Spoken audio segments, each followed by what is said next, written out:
Zdravljeni, z vami sem Minka in ja, pred vrati so prazniki in sem rekla, posnamem tale video, ker zdaj si želimo med sabo blagoslovljene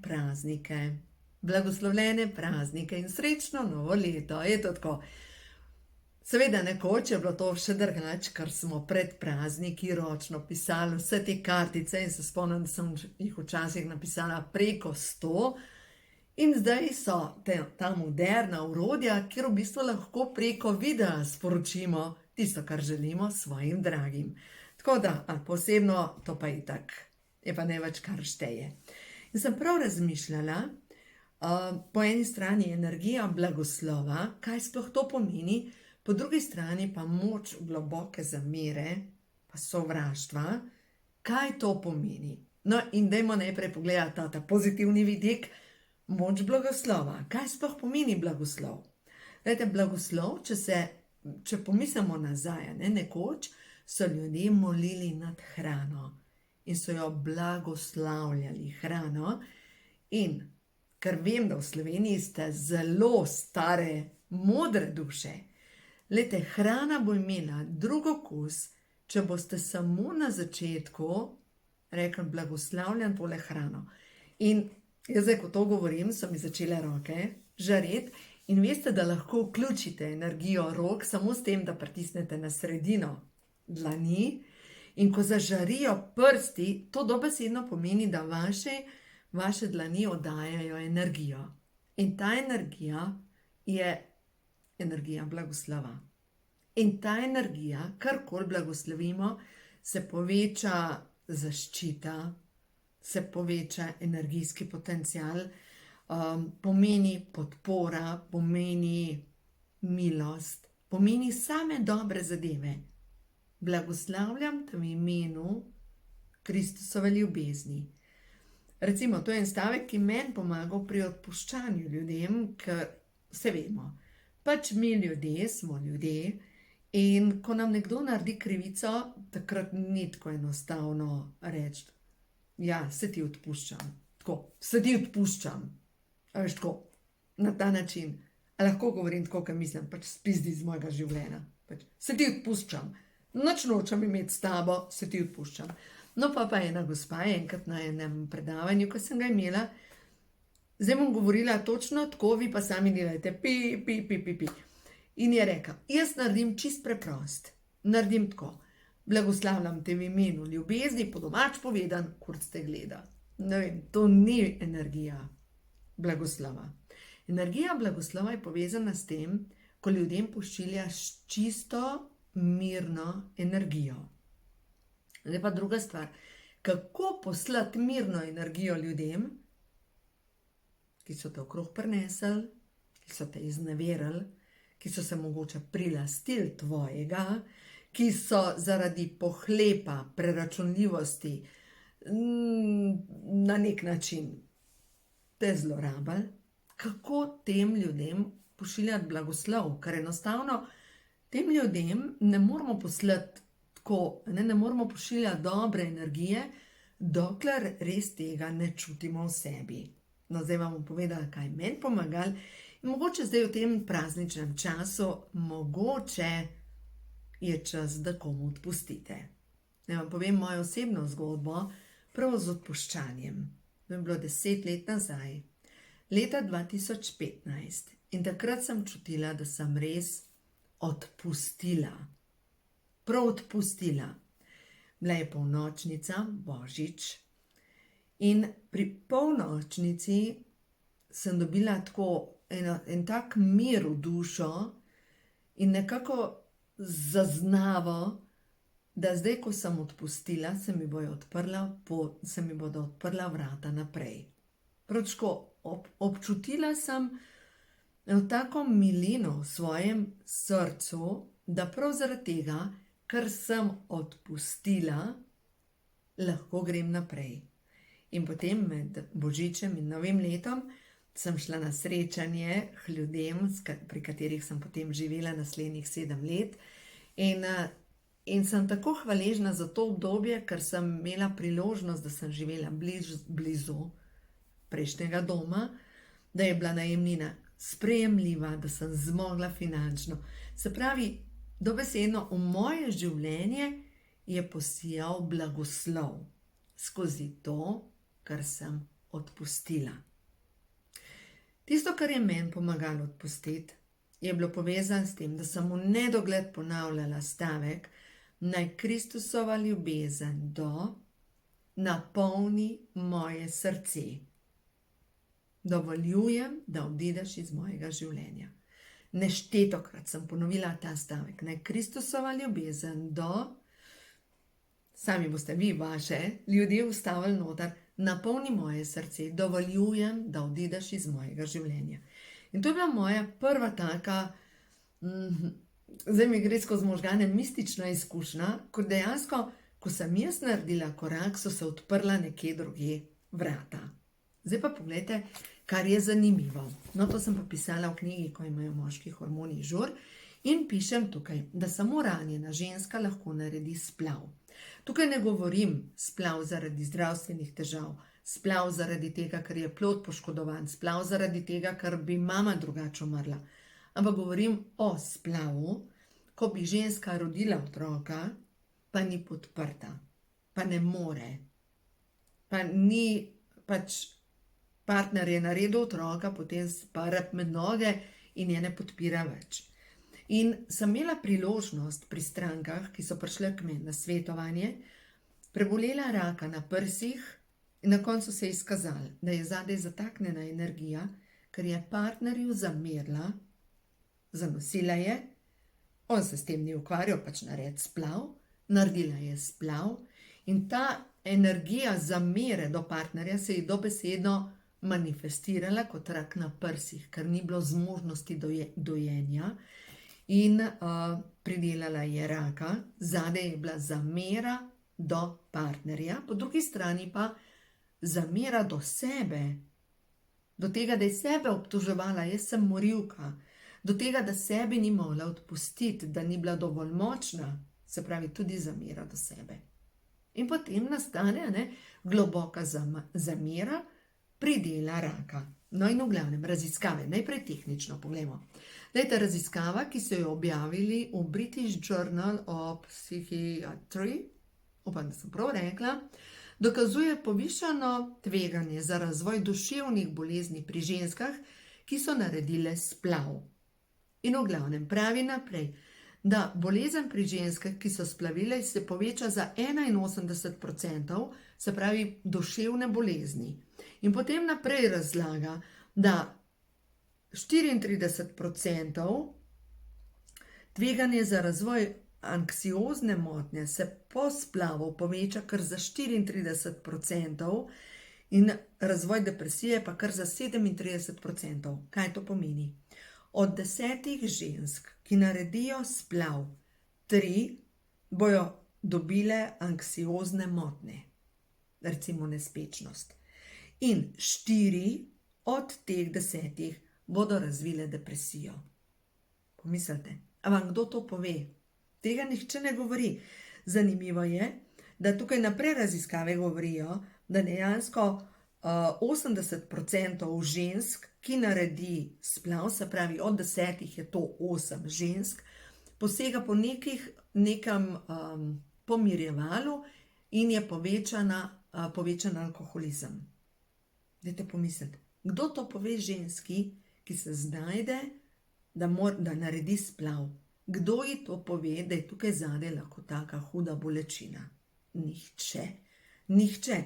In po drugi strani, to je spet preko mojih strank, ženska naredi splav, zgleda tako, kot da je šla plevel zruvat, ampak vse to je otrok, del nje se izluščuje iz nje ven in kaj se zgodi? Avtomatično zadaj so psihične posledice. Tukaj jaz zdaj ne govorim o tem, kar se je zdaj na parlamentu dogajalo, pa te zadeve, na koncu koncev niti me ne zanimajo te zadeve, ampak vem pa, da naša duša je veliko več in naše telo veliko več, kot samo mi mislimo, da je. No, zdaj pa pojdimo naprej. Zanimivo je, lejte vam preberem tole zgodbo. Hodite po svoji poti. Na življenjski poti boste hodili po širokih cestah in po ozkih poteh, ki so zasute s snežnimi plazovi, naleteli boste na razcepe, zavite v meglo, brodili boste po globokih kanjonih teme in tekali po božanskih sončnih livadah cvetočega maka.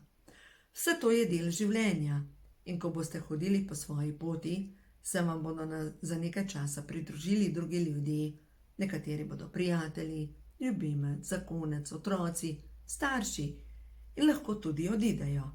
In na tem potovanju je edina stalnica to, da si ti, ki imaš v sebi jedro resnice in zemljevid poti, po kateri moraš hoditi, dovoliš, da ti jedro resnice pove, kateri poti na razcepu slediti, da dovoliš notranjemu kompasu, da ti pove, na katero goro se povzpeti.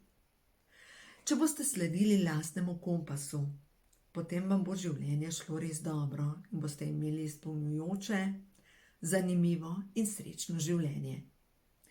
In če boste v življenju skušali slediti drugim in narediti stvari drugače, kot čutite, se boste prebudili v globokem gozdu, ne da bi vedeli, kam se obrniti. Znašli se boste izgubljeni in zmedeni, ker ste izgubili stik s svojo osebno resnico. In ko se to zgodi, se morate v gozdu nemoči samo usesti, se umiriti in se vrniti k sebi. Preden boste šli naprej, morate obstati in se znova najti. Sicer se boste nenehno vrteli v krogu in postajali vse bolj obupani, sami in izgubljeni. Ste vse, kar morate biti, prav takšni, kot ste prav zdaj. Vi ste središče svojega življenja. Vi ste svetilnik, ki sveti in kaže pot. Bodite veseli in srečni, ko drugi hodijo ob vas, uživajte v njihovi družbi. Samo mečkam, da vidim, kaj tle piše.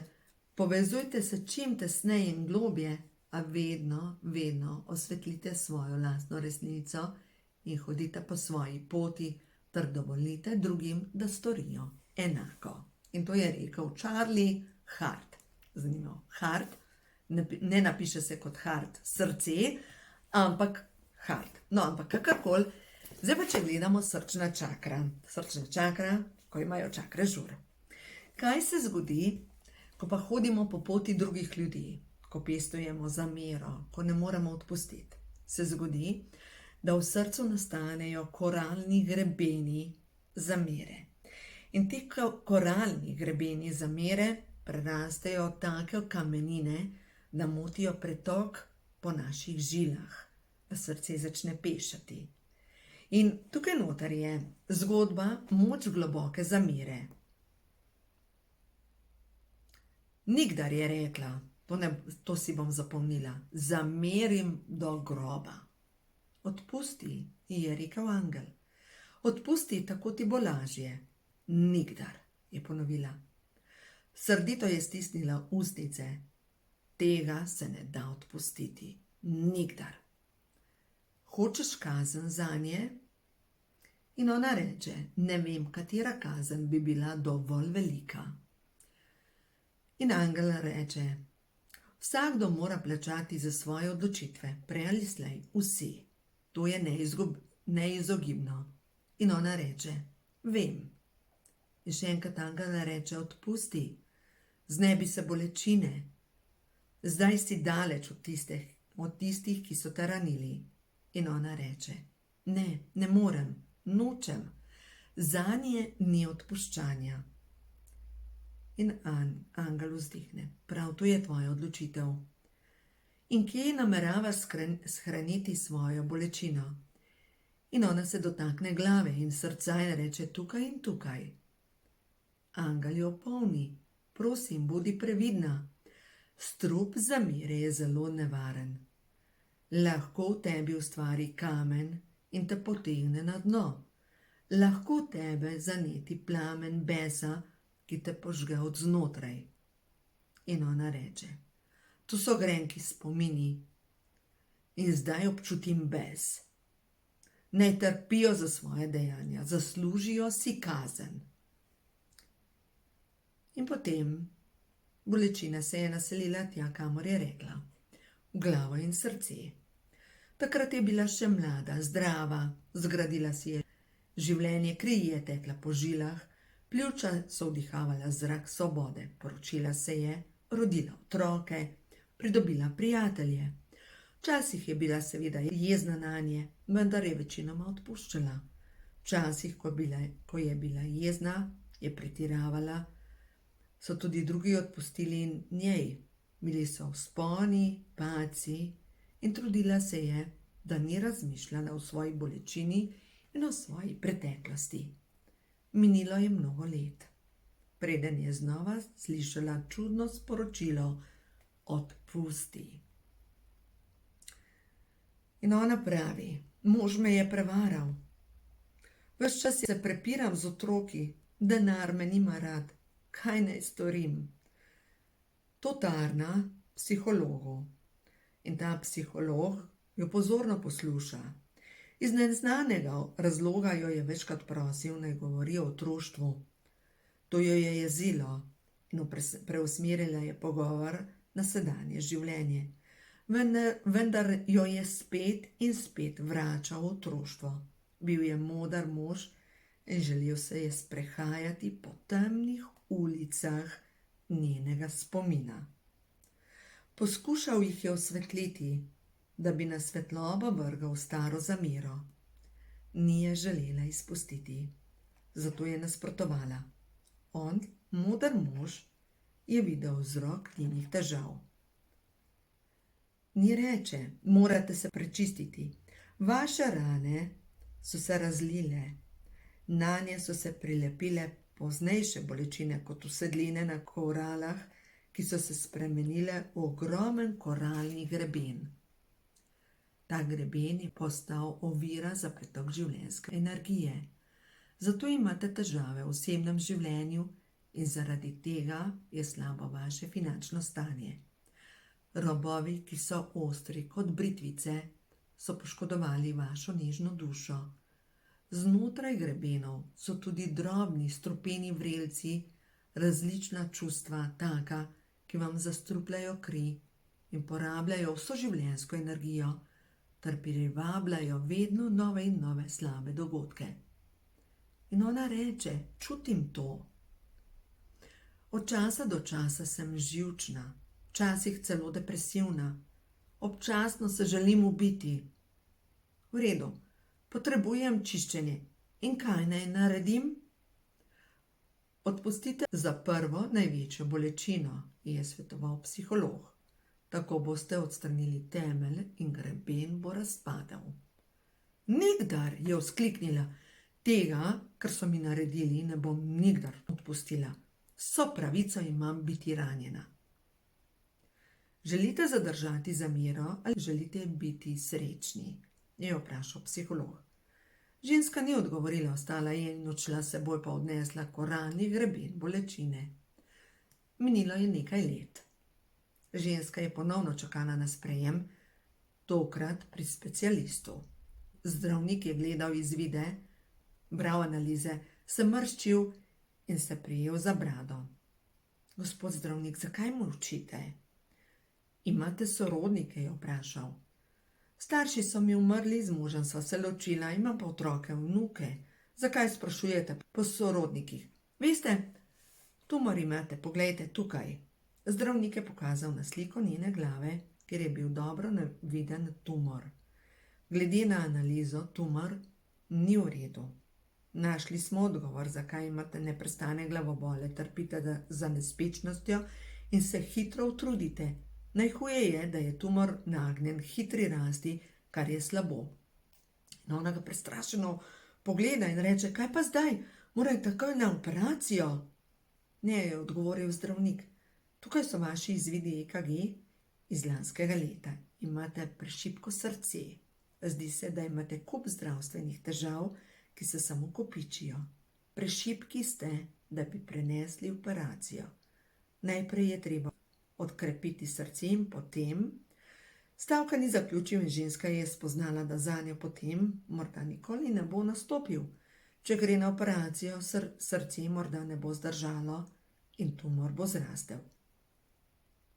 Tako mimogrede pa tudi analiza krvi ni dobra. Hemoglobin je prenizek. Levkociti previsoki. Predpisal vam bom zdravila, je dejal zdravnik. Morate sodelovati, telo morate okrepiti, da bo pripravljeno na operacijo. In ona prestrašeno pogleda in reče, kako?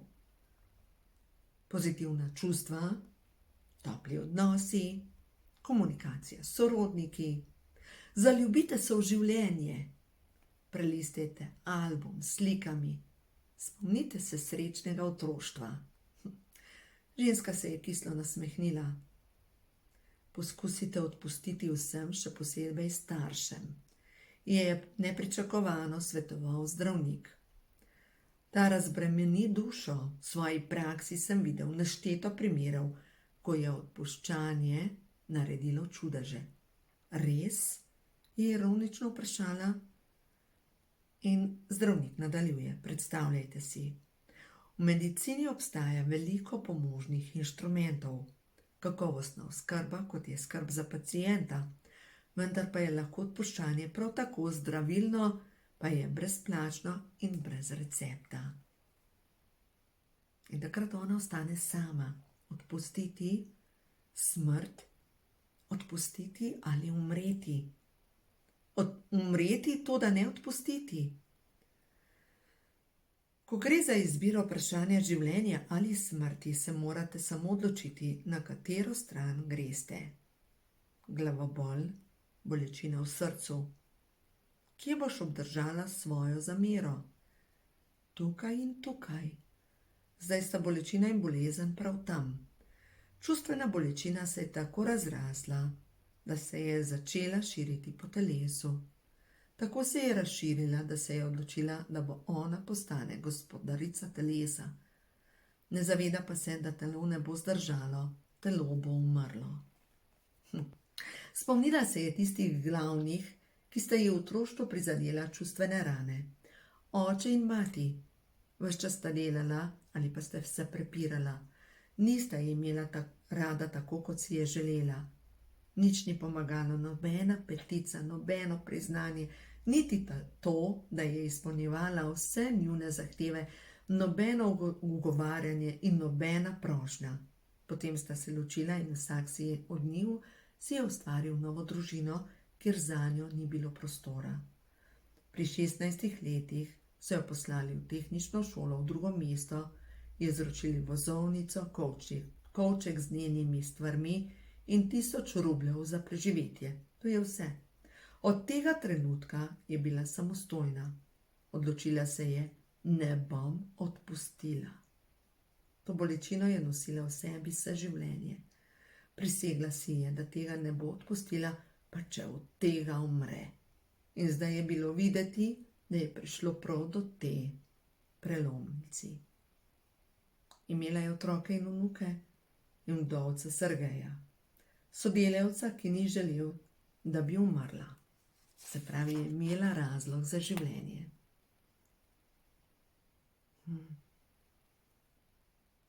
In potem se je začela njena pot ozdravitve, odpuščanja.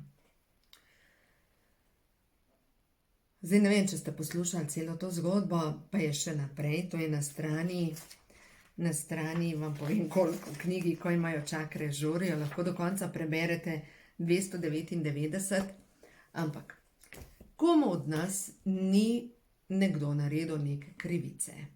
Zdaj je Božič. Božič, ko si želimo blagoslova, ko pošiljamo blagoslov, ko se dobimo s sorodniki, ko pač vsak ima svojo družino in naša družina je to, kar si je naša duša izbrala v tem življenju. In vem, da včasih je res težko odpustiti. Sploh, ko gre za družinsko dediščino, sploh, ko gre za to, da mogoče nekdo nekoga ne sprejme, ko gre za neko zamero, sovraštvo, obrekovanje in še kaj. In verjamem, da smo z ljudmi v naši družini povezani s preteklimi življenji in da točno te ljudi potrebujemo za naš duhovni razvoj. Meni se je zdajle razcvetela Marilis, tukaj zadaj, in je videti kot lilija. Tako neverjetno lep, tako zgleda pač kot lilija. In ta moč blagoslova tudi na kartah, prehodu na dobo, je karta blagoslova, so lilije. Blagoslovljena sem in blagoslavljam. Energija blagoslova je tista, ki jo jaz vidim kot nežen dež, ki najprej zalije moje življenje. To je tale, lejte. Blagoslov. Blagoslovljena sem med vsemi ženskami in blagoslovljeni so vsi, ki pridejo v stik z menoj. Karta 87, karta blagoslova. Vse, česar se lotim, se spreminja v čisto zlato. Vsi, s katerimi pridem v stik, so deležni blagoslova. Jaz sem boginja, ki nosi v sebi materinsko srce, polno svetlobe, sočutja, miline in topline. Dovoljujem, da se ta energija zliva na svet okoli mene. Moja energija je nalezljiva, jaz sejem blagoslov. In res verjamemo to, da to blagoslavljam vse, kar želim, da se izboljša. Vse. In takrat, ko jaz kot človek ne zmorem blagoslavljati, pač pokličem na pomoč Kristusovo ljubezen.